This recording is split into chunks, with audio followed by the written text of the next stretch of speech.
but I just want to extend a few messages about mission, and I hope and pray it will challenge us a lot, it will help us a lot, na ma-encourage pa tayo, and we will be able to see ano pa ang great need sa mundo mga kapatid, especially nowadays, we are now in the last days. Okay, this morning, please stand with me and open your Bible, Mark chapter 16, one of the most famous chapters in the book of the Gospel. However, I think this is very important. Okay, primarily this verse is given to the Jewish people, to the nation of Israel. But let's go to the concept and the principle that I think and I believe is very also important to us. Chapter number 16, the last and final chapter, Mark chapter 16. Chapter 16. Let's go to verse 15.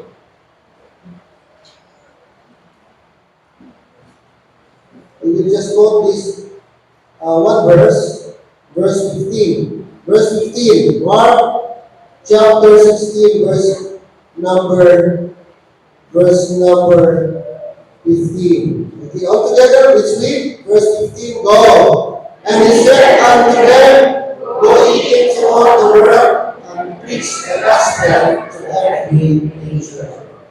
Okay, take note, this is the very phrase, this is the very word that comes out from the mouth of our Lord Jesus Christ. And this is his instruction to his disciples. Shall we pray? Father, we thank you for the opportunity we can pray, we can study, we can learn, we can listen to your word. And I pray that you will provoke us this morning, challenge our hearts about missions, Lord.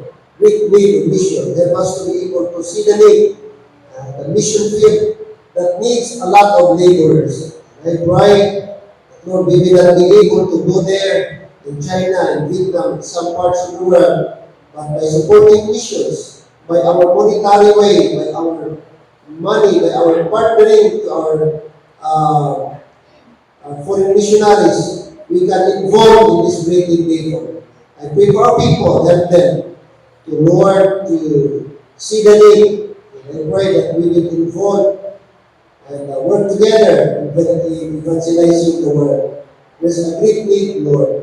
There's a lot of people that needs to be reached by the gospel of the Lord Jesus Christ. Help us to become part of this great mission.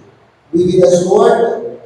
May this message will continue to enlighten and soften our hearts. Help us not to be selfish. Help us not to be apathetic. Instead, help us to be concerned about others. Thank you. And as we go on, be with us, the Spirit of God. Be our guide, be our teacher this morning. And make the Word of God as a free course in our heart today. This is my prayer in Christ's name. Amen. Amen. All right. This is very familiar verse in the Bible, but according to this lesson, missions began with God. Amen. This is not an idea. This is not an idea of man or a plan of man, but this is God Himself. He is the author. He is the first beat in His heart before it was breath as the life sustaining for us in His church. Our God is a mission-minded. Amen? That's the reason why there is a Savior, the Lord Jesus Christ. He was the one who instituted the mission. If He were not, there would be no Christian mission. So mission is very important. It is a biblical concept. It is a biblical teaching. And that idea comes from our God Himself. And no wonder we will just follow His commandments. He is our pattern. He is the origin of mission. He gave His Son. Alright? Now, our message this morning is all about foundations of mission. Foundations of mission. So, first of all, we need to consider there must be few things that we need to look at this morning. Okay? And when we talk about missions, there are three things. Alright,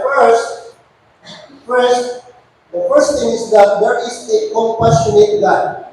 It started with God. Amen? Started with God, mission. And thank God, the Bible says He is a compassionate God. In what ways? Okay, very familiar. You are so familiar with the word, with this verse, John chapter 3, verse 16. Even though hindi ba nga unsaved, alam nila itong verse na ito. Tama? But let me tell you, okay, why is He's a compassionate God? Because first of all, it is extravagant. It is extravagant. So when we talk about extravagant, take note the word God so loved. There is no loving than God. Amen? There is no more loving person than God. Hindi kaya pwede natin matumbasan ang kanyang pag-ibig. No? He is a loving God. And that's why He came to this world. A God the Father gave His Son. Okay? Dahil sa kanyang pagmamahal. Alam niyo, ng Amerika noong una, bakit po sila gi-bless ng Panginoon, ng Diyos? Sapagkat godly sila. Number 2, because they were mission-minded people. Ang mga churches, ang nasa mind nila, ang kanilang mindset is about mission. Sending missionaries around the world. And so based on record, walang pinakamaraming missionaries na nag-send out kapatid, America. Dumating ang gospel sa Pilipinas because of American missionaries. Walang ibang lahi, walang ibang foreign country, nation, na nag-originate ng mission kundi American country. Bible Baptist Katipunan started with American missionary, Mabius.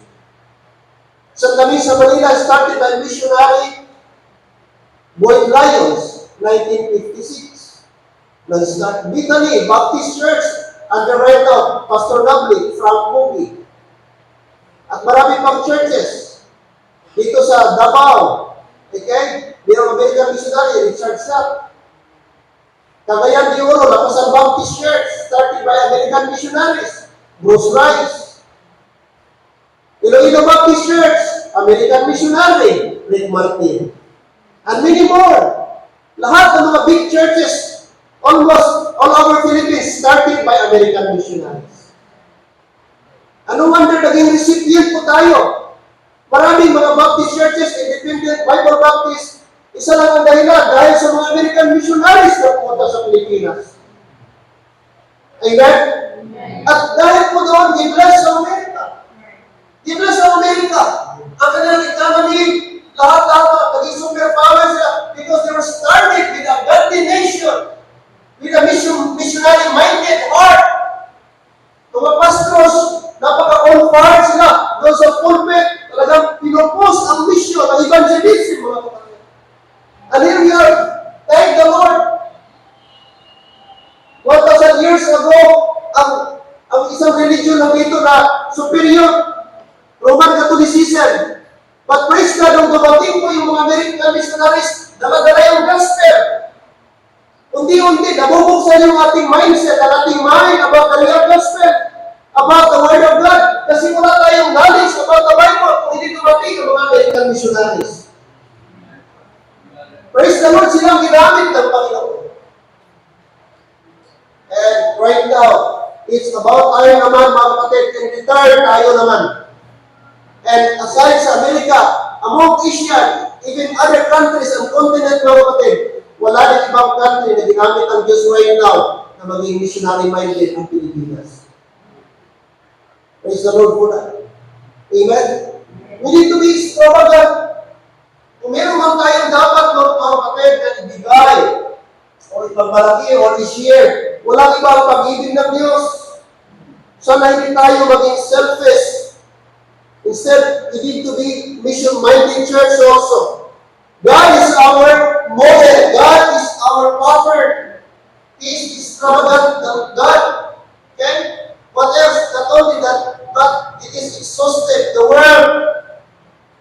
The scope of His love, the scope of His mission is the world, the whole world, not just Israel, not just Middle East, not just Europe and Asia, but all the world.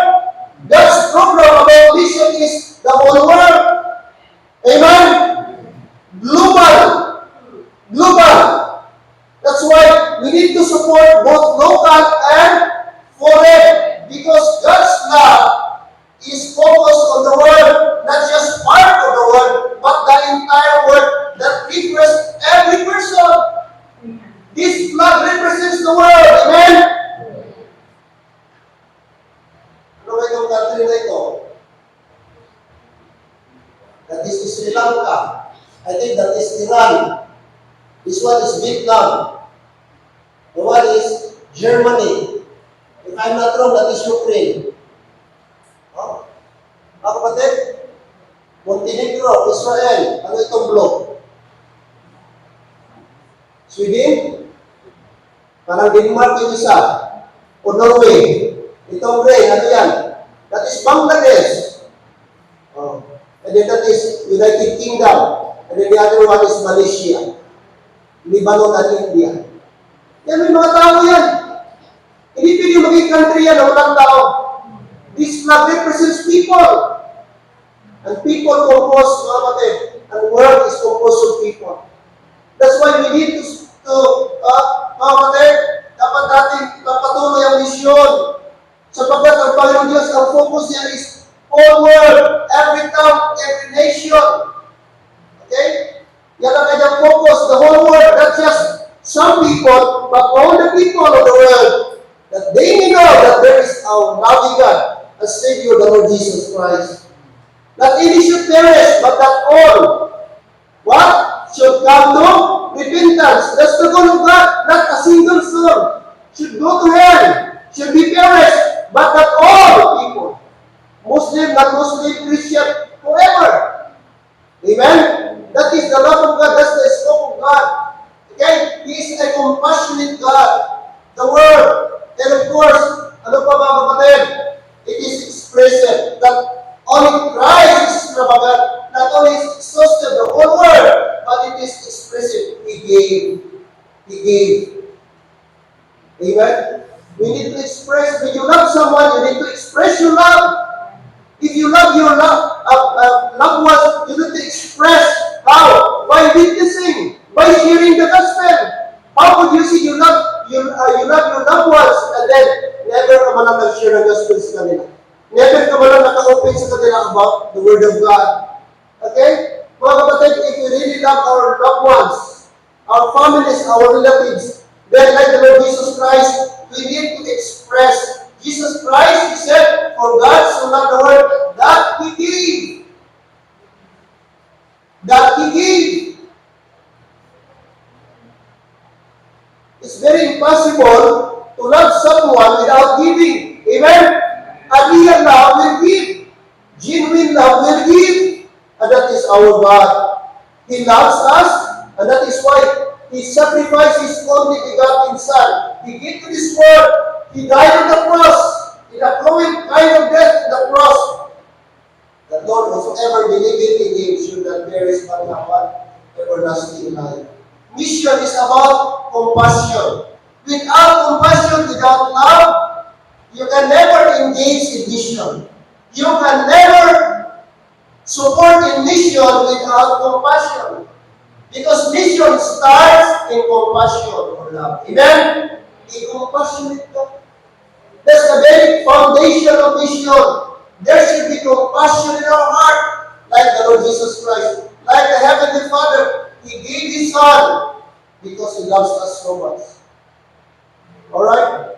Not only that, only to Romans chapter 1 verse 16. Paul says, for I am not ashamed of the gospel of Christ, for it is the power of God unto salvation to everyone that believeth. Take note, everyone that believeth, to the Jew first and also to the Greek. Take note the word, for I am not ashamed.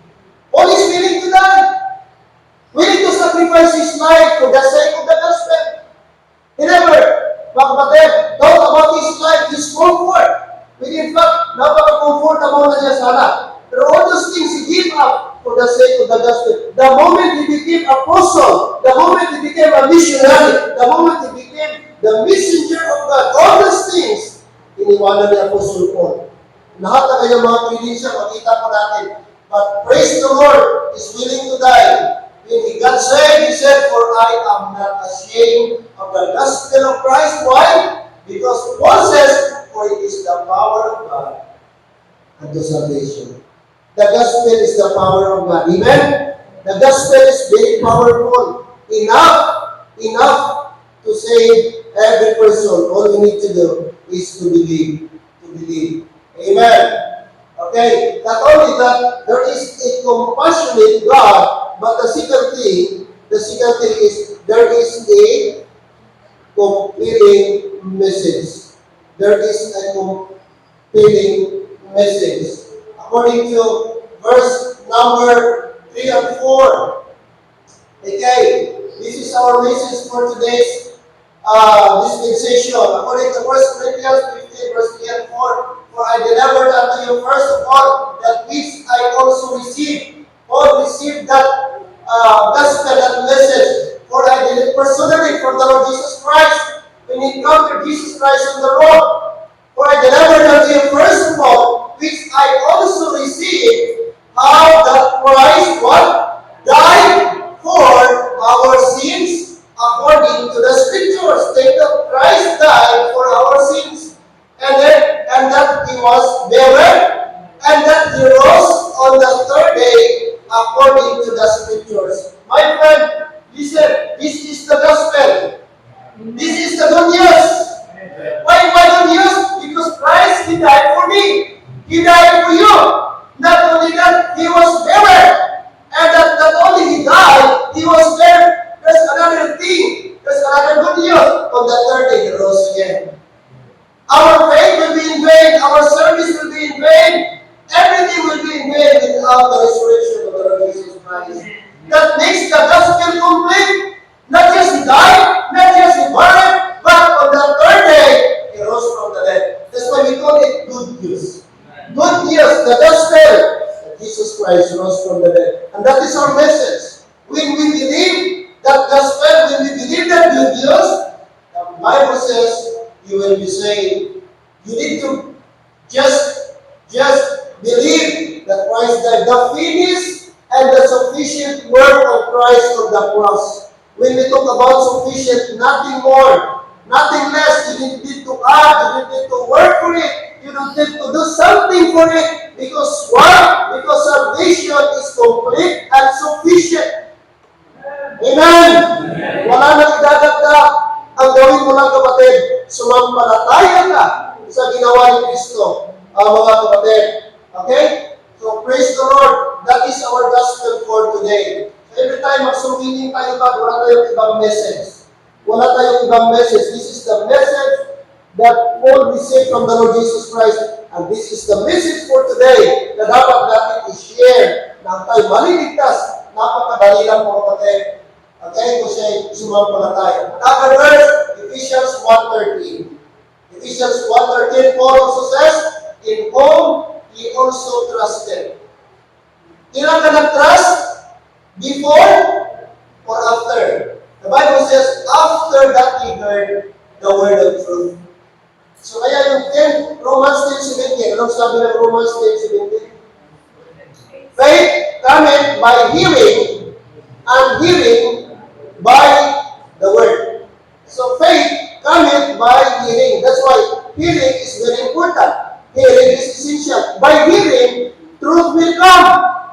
You will receive the truth. Paul says, in whom he also trusted after that he heard the word of truth.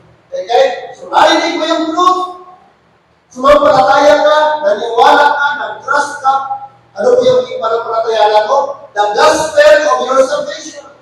Okay? Ang gospel, ang truth, yun yung ating doon tayo nag-trust in whom also after that. After you heard, after you trusted, the next thing the Bible says, after you believe, okay? You believe, and also you were sealed with the Holy Spirit of promise. So you see the sequence? You heard, you trusted, you believe, and you were sealed.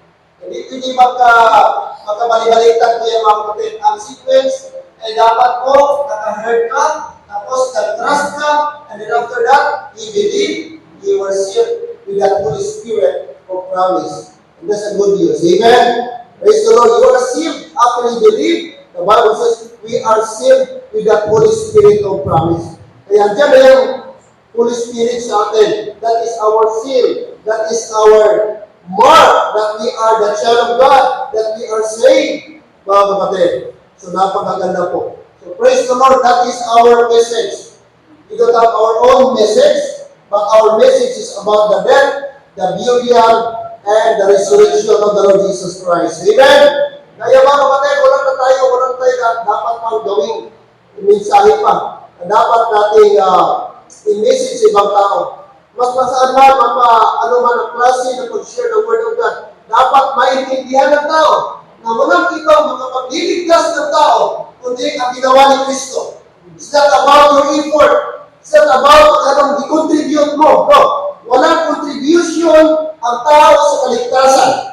Lahat gawa ng Diyos. Puro gawa ng Diyos. Wala kahit 1% lista, 1.1%. No. It is purely the effort, the work of the Lord Jesus Christ. All we need to do is to believe the finished work of the Lord Jesus Christ. Amen? That is our compelling message. We will compel people just to believe. Just to believe. Ang gospel, kapatid, witnessing is like a beggar telling another beggar kung saan makakuha ng food. Okay? That is our work. That is our mandate, mga kapatid. So, people should know. Okay? Ano pa? Ating makita. Okay? Next thing is a commission church. Okay? There are three things. Kanina, a compassionate God. Makita natin. The compelling message. Ating makita. And then the third one, a commission church. A commission church. Alright. Alright. Okay. First, dito po sa ating binasa kanina, sa Mark chapter 16. Let's go to Mark 16. Alright? Chapter 16. Sa ating binasa kanina. According to verse 15, and he said unto them, go ye into all the world and preach the gospel. Now, then the mission is imperative. Okay, notice the word. Look at the first word. He said unto them, that is Jesus Christ, go ye into all the world. When we talk about imperative, that is non-negotiable, that is not optional. When we talk about imperative, that is command. That is a command that is mandatory. You are duty bound, you are obliged. That's the word imperative. That is not an option that you need to consider. Maybe.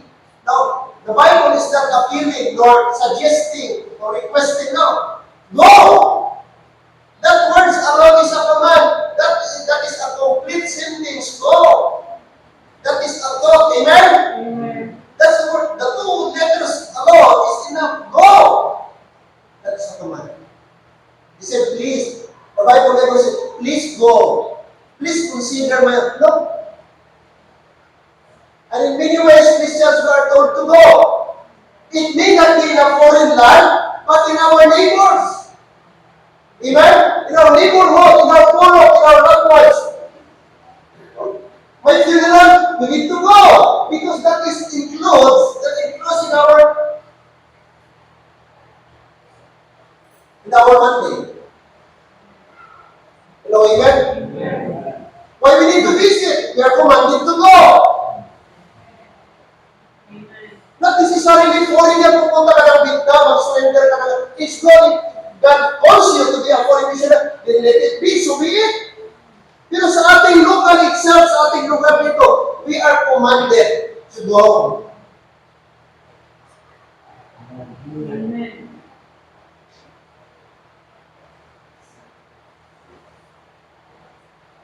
Listen, church. If we do that, what? If we do not evangelize our generation, this generation will not be what? Evangelize at all. Sino pa ba mag-evangelize kung hindi tayo? Sino pa ba magsurwini kung hindi tayo? At kung hindi tayo kikilos ngayon, hindi tayo magsurwini, mag-involve, members, church, Christians, I tell you, masaturate ito ng mga cultic group. false teaching. Matabunan ang gospel, the gospel, mga kapatid. Okay? Kaya sana huwag tayo maging indifferent about soul winning. Hindi tayo maging apathetic about evangelism, mga kapatid. Sana maging soul winner lahat ng mga member. Kung di ka nag-learn, mag-learn ka, mag-desire ka. Hindi dapat ilan lang ang nag-aalis. Pwede ka kahit hindi ka magpunta sa church, pero sa bahay mo, nag-asumili ka, mga relatives mo, nag-invite ka. That is a big help. Amen? We are sharing the gospel. How I wish may mga nanay magbigay ng tithe every Saturday for visitation and soul winning. Hindi lang sana ilan lang magpunta, mag-involve sa soul winning every Saturday. What is few hours lang every Saturday? Kung di mo kaya, every Saturday kahit magbigay ka lang twice a month. Hindi na yan kawalan ng kapatid. Hindi na yan kawalan what is 2 hours magsama ka mag-visitation. Hello? Malapit na magbalik si Lord. Focus pa tayo sa material na bagay.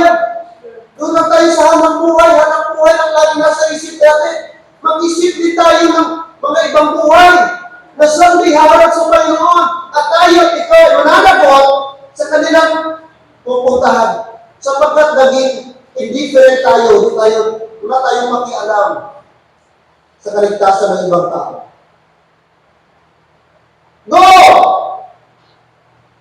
Go ye! Sabi ng Bible, go!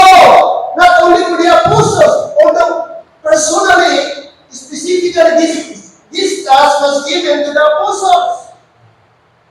But in our days today, it's still applicable. In our modern time, we are covered with this one day. We need to go. The first century church, they were mandated. At kasama tayo ngayon, mga kapatid. We need to go. Don't just sit and relax and do nothing. But we are told to go. Go. What else? Not only it is imperative, but it is inclusive. Ye. Who is that ye? The Christians. Amen? The saved believers. Ye means you. Go ye. This is not for the unbelievers. This is for the saved. Are you saved? Are we saved? Then this is for us. Amen. Don't say that is for the Bible student, that is for the pastor, that is for the missionaries. No. Generally speaking, this is for the believers. Every saved person born again, washed and bought by the blood of Jesus Christ, we are covered with this mandate. Go ye. Go Christians. Go ye. Go ye. LPBC Market.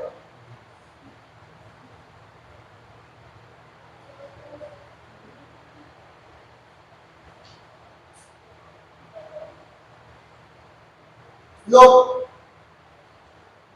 the domain of mission is all the world. Like I said earlier, the scope of the mission, the boundaries, is all the world. All the world. Asia, Europe, South America, North America, Australia, kung saan pa yan, na continent. That is part of the world. Kahit saan, kung meron pa bang ibang tao sa outer space, kasama doon. Kasi ang world nag-refer sa humanity, humankind. The domain of mission. That's why, praise God, may mga missionaries, may mga tao going to China kahit mahirap.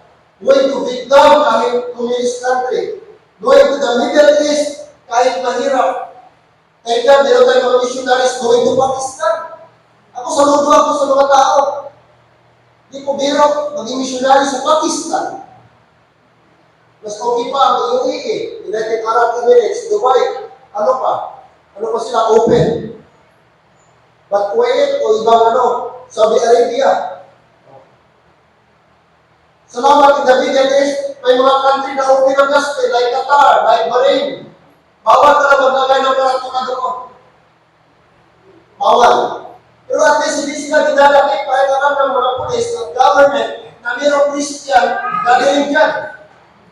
Pero sa ibang country like Kuwait, talagang ikukulong ka. I-deport ka. Kung pili pa, lalatiguin ka. Pag nalaman ka na mayroong kayong simba dyan. Ganon ka din sa ibang bansa sa Middle East. At salamat may mga missionaries na willing ibuwis ng buhay. Ilagay sa panganib ang buhay for the sake of the gospel. Imagine mo, magandang trabaho dito ang profession, pero i-give up. Nag-resign para lang sa ibang bansa. Ay salute sa mga taong ganyan na mayroong passion talaga. Hindi biro ang kanilang, Sa atin dito, we enjoy the freedom. Meron tayong access, and yet relax tayo. Doon, mag-winning sila. Mag-umpisa pa sila sa creation, kasi hindi nila kilala si Jesus Christ, hindi nila alam ano ang God. So dapat ang missionaries, mag-double time, creation ba? Explain ba? Creation, bago ang salvation. Kasi totally blind sila. Wala sila idea about God, about the Bible. And yet sa atin dito, kung magsurwinig ka, mag-about ka kay Jesus Christ, mostly ang tao mayroon ng idea. And yet, tamad pa rin tayo. Masiguro kung sa ibang bansa ka, lalo ka na maging tamad magsurwinig kasi umpisa ka pa sa Jesus Christ.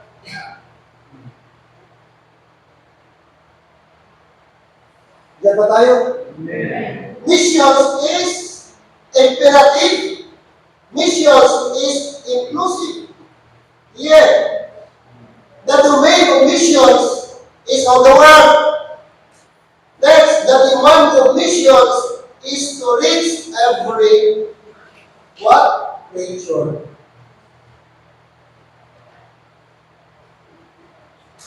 Ano sabi? And he said unto them, go ye into all the world and preach to every creature. Every creature. Wala tayong pipiliin. Amen? Kahit sino. Kahit sino tao, ano mang background. Ay, peace man yan, ano man yan ang tao, ano man kanyang status ng buhay. That is God's creature. And every creature has a soul. Amen? And every soul is condemned to hell. That's why dapat isulwinin natin. Nung maliit pa ako, sabi ko kay tatay, bakit ka pa mag-invite ng mga tao? Bakit ka pa mag-share ng word of God? May mga religion naman yan. May mga religion naman halos lahat na tao. Hindi ko masyadong naiintindihan. Sabi niya, anak, iba ang religion, iba ang relasyon. Pwede ka magkaroon ng religion pero walang relasyon. Amen? Kaya it doesn't mean na meron sila. Nasisimba sila, sure na sila, religious sila, okay na, no? Ang point is, meron silang relationship, meron na ba silang connection sa Panginoon? Are they saved? Are they sure? That's the bottom line. Kaya mga kapatid, dapat tayo mag-reach every creature. Every creature.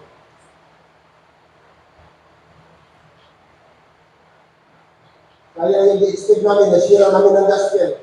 Yung Brother Malakias, nag-promise, sana ba yun? Couple. Nag-speak ako makabisit niya, nag-promise. Pero, I don't know, reason. Then after that, nag-drop by kami doon sa kapatid ni Jensen. And it so happened na nandun din yung husband ng ate niya. At yung si Giselle, meron siyang classmate. So sabi ko, nandito na rin kami, mag-share kami ng gospel. Upo sila lahat. Ang isa doon sa classmate ni Giselle, Muslim, babae. Sabi ko, Lord, later on ko na nalaman na Muslim pala. Pero i-expound namin ang gospel. I-explain natin ang gospel. Hindi na yan sa kanya, pero ipapray ko sila. Right after nag-share tayo ng gospel, i-present natin yung gospel na walang ibang Savior. Si Jesus Christ lang. At magkaroon ka ng kaligtasan kung magdilig sa ginawa ni Kristo Jesus. So, ipapray ko sila. Only God can validate kung nag-acknowledge mo sa kay Jesus Christ na kanyang Savior. But the thing is, meron tayong opportunity. Amen? Opportunity. Hindi natin alam pag sinusunod balik natin, pinagbuhay ang tao. Kaya habang buhay pa, may chance pa. May chance pa. Kaya huwag tayong mag-hesitate, huwag natin i-entertain ang sabi ni Satan. Next time na lang, no. Baka wala ng next time. Pag may opportunity, mag-share, witness. Share the gospel, kahit kunti ng panahon. At least narinig niya ang gospel. Kasi hindi natin alam, baka next time, hindi na available ang gospel. Every creature, ang daling mag-topic ng ibang topic, pero about kay Jesus Christ, napakahirap i-topic sa mga Kristo. Hello, amen? Sana mga kapatid, huwag tayo mag-iisitan sa gospel. A compelling message. 1 Corinthians chapter 5, 18 to 19, and all things are of God, who hath reconciled us to himself by Jesus Christ, and hath given to us, what? The ministry of reconciliation. Take note, that is the ministry that has been given to us, that has been given to Apostle Paul. And he said, to wit that God was in Christ reconciling the world unto himself, that imputed their trespasses unto them, and hath committed unto us the word, or the word of reconciliation. We have this ministry. Church, we have this ministry. And that ministry was given to every individual, every saved person, every child of God. We have that ministry. And that ministry is the ministry of reconciliation. Amen? Every person na nakulit mo kay Jesus Christ, you are engaging in the reconciliation of ministry of reconciliation. So, napakaganda, no? Na tayo po ay gagamitin ng Panginoon maging tulay upang mapaabot, makilala ng tao sa iyong kasalanan at nangangailangan po siya ng Savior, the Lord Jesus Christ. Alright? Ano sabi dito? The church used to be a lifeboat rescuing what? The perishing. Now she is a cruise ship recruiting the promised. May mga churches ngayon, wala na resolving. No? Kahit tayo na lang kung sino mag-transfer sa kanila. Mga transferring. Mostly ang mga members transferring. Bakit? Wala nang resolving. Dapat hindi ganun. Dapat ang church, dapat mga bago. Hindi tayo umasa na may mag-transfer. No! That is not the real function of the church. The real function of the church is to win the lost, to reach the lost, share the gospel. Dapat yung talagang walang-wala pa knowledge about the Bible. Amen, Christians? It's good to meron, pero usually naman, nag-create ang problema yung mga ganun. Mas maganda yung talagang ating dirigno, no? Ating nasira na gospel. Tayo ang nagdala, ang mga kapatid. Okay? Ang function ng church, okay, is to evangelize the world. To evangelize the world. Mga kapatid, why? Why? Okay? Walang ibang reason. There's no other reason. There's no other reason. Hell is real. Amen? Hell is real. Sabi ni John Myers, kung hindi totoo yung ito, I will not preach. If the hell is not real, then I will not open my Bible. If hell is not real, I will not do some reading. Amen? If there is no hell, I will not surrender my life. The ministry. But hell is real. That's the reason why I preach, because hell is real. Minsan din natin na-realize na ano katindi ang sasapitin ng tao sa impyerno. Ano ang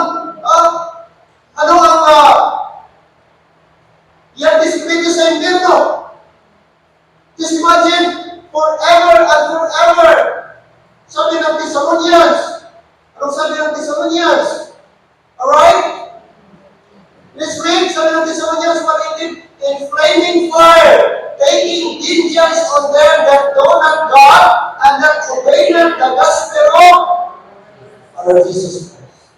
Imagine, sino yung mag-suffer? Yung mga tao that know not God. Hindi na makilala sa Diyos. Pangalawa, obey not the gospel of our Lord Jesus. Ito yung mga kandidat sa impyerno. Wala relasyon kay Kristo. Kaya mag-joke ka lang sa iba, kapatid, huwag lang sa gospel. Mag-joke ka lang sa iba, huwag lang sa impyerno. At hindi ko kami nananakot sa inyo. Nakabisita mahal namin kayo, totoo pong impyerno.